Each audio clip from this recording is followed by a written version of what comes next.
আসসালামু আলাইকুম রহমতুল্লাহ।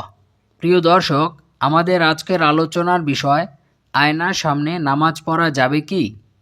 ঘরে বাড়িতে নামাজ পড়ার সময় অনেক ক্ষেত্রে নামাজির সামনে আয়না থাকে, কিংবা এখন মসজিদের বিভিন্ন গ্লাস সামনে থাকে। আয়না গ্লাস দিয়ে মসজিদের বারান্দা আলাদা করা হয়, সে কারণে মুসল্লির সামনে আয়নার উপস্থিতি এসে যায়।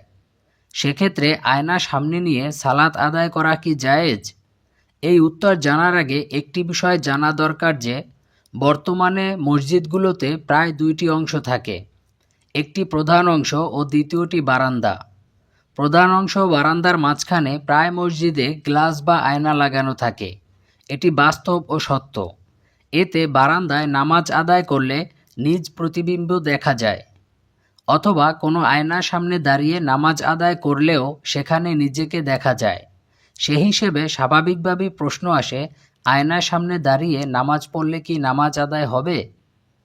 নামাজে থাকাকালীন সময়ে যদি আয়নার দিকে চোখ একদম না ফিরানো হয়, বরং নিচের দিকে তাকিয়ে নামাজ আদায় করা হয়, অথবা হঠাৎ চোখে পড়লে সঙ্গে সঙ্গে ফিরিয়ে নেওয়া হয়, তাহলে নামাজে কোনো সমস্যা হবে না। কিন্তু যদি আয়নার দিকে বারবার তাকানো হয়, কিংবা যদি তাকানোর মাধ্যমে কোনোভাবে নামাজের খুশুখুজু অর্থাৎ একাগ্রতা ও আল্লাহ ভীরুতা নষ্ট হয়ে যায়, তাহলে নামাজ মাকরুহে তানজিহি হবে, অর্থাৎ শরীয়তের দৃষ্টিকোণ থেকে অপছন্দনীয় বিষয় এটি। তবে এতে নামাজ ফাসিদ হবে না।